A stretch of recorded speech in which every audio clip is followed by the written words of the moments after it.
मेरा मानना है विश्व हिंदू परिषद गोरक्षा केंद्रीय कानून बनाने के लिए सरकार पे दबाव डाले। हाँ, ये पूनम पांडे विषय लेकर के जिस प्रकार से विश्व हिंदू परिषद का वही काम रह गया। अरे भाई, रामलीला कमेटी ये तय करता है किसको बुलाना है किसको नहीं बुलाना है। रजा मुराद जो फिल्मों में खलनायक का रोल करते हैं, कितने जगह रामायण में वो अपनी दशरथ की और क्या क्या भूमिका का निर्वहन इसी अयोध्या जी में करते हैं। कई जिहादी मानसिकता के लोगों को देखा है कि राम बन करके एक्टिंग करते हैं, जिसको मैंने बोला भी।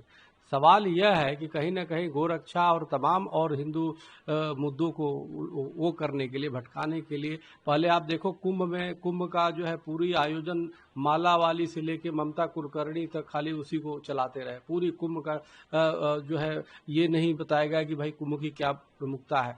उसी प्रकार से अब रामलीला को भी विवादित करने का एक बहुत बड़ी साजिश है। अरे भाई, पूनम पांडे विषय नहीं, जब रामलीला होता है तो लोग पूनम पांडे को नहीं रामलीला देखने जाते हैं। इसलिए व्यक्ति का क्या व्यक्तिगत जीवन में क्या है, वो अभिनेत्री है, जो कलाकार है वो अपना करते हैं। ये ठीक बात है कि हर रामलीला को अपनी गाइडलाइन एक बनाना चाहिए कि शुचिता को ध्यान रखे, कोई अश्लीलता या किसी प्रकार से वो न हो। लेकिन विश्व हिंदू परिषद ये कर रहा है। अरे विश्व हिंदू परिषद गोरक्षा केंद्रीय कानून सरकार से क्यों नहीं बनवा रहे हो भाई? अभी तक गोरक्षा केंद्रीय कानून नहीं बना, देश को हिंदू राष्ट्र घोषित क्यों नहीं करवा रहे हो? काहे नहीं? अनेक मुद्दे हैं जिसपे काम तो हो नहीं रहा है। समान नागरिक संहिता क्यों नहीं लागू हुआ? सनातन बोर्ड क्यों नहीं अभी तक बना केंद्र द्वारा? सवाल है, सनातन बोर्ड जब तक नहीं बनेगा इस प्रकार की होता रहेगा। सनातन बोर्ड जब बनेगा केंद्रीय स्तर पे तो ये तय हो जाएगा कि भाई एक से कभी भी देखो फिल्मों के सेंसर के बिना पास किए देवी देवताओं का अपमान, संतों का अपमान, सीरीज में संतों का अपमान। सर आप देखो ना कि उठा के सीरीज कितने देवी देवताओं का अपमान, उसमें विश्व हिंदू परिषद मौन है क्योंकि सरकार की चमचागिरी करनी है। तो मेरा मानना है कि आप हिंदुओं की बात करते हो, अब पांडे का ही विरोध कर रहे हो, उसका एक हिंदू बेटी का ही।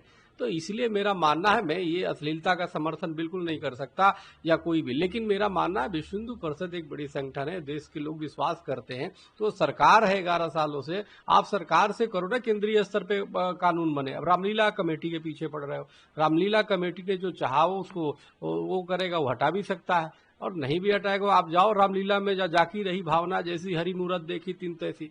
तो इसलिए कहीं ना कहीं लोग उनसे पूछे ना कि गोरक्षा केंद्रीय कानून का क्या हुआ, मुद्दा आपका था, तो इसलिए उठा देते हैं। अरे वो कोई जिहादी थोड़े है, वो भी तो पांडे है, वो भी तो ब्राह्मण है ना, और वो कलाकार है, उसका व्यक्तिगत क्या है कौन जानता है। तो इसलिए मेरा ये मानना है कि वजह बातें ना करो। जो देश की अनेक समस्या, बरेली में कल जो है सर तन से जुदा के नारे लगे, है? कई इलाकों में सर तन से जुदा, वो मुद्दा पे विश्व हिंदू परिषद नहीं है उसके लिए। है कि जिहादियों के खिलाफ जो है, लब जिहादियों के खिलाफ कठोर केंद्रीय कानून बनने चाहिए, उस पे नहीं करने हैं। बस पूनम पांडे विश्व हिंदू परिषद का मुद्दा है? तो ये बड़ा दुर्भाग्यपूर्ण है, बहुत ही गलत हो रहा है। हमें लगता है कि एक ठोस स्तर पे, केंद्रीय स्तर पे सनातन बोर्ड बनने चाहिए, जिससे सनातन धर्म की किसी भी कोई भी भाव ना हत ना कर सके।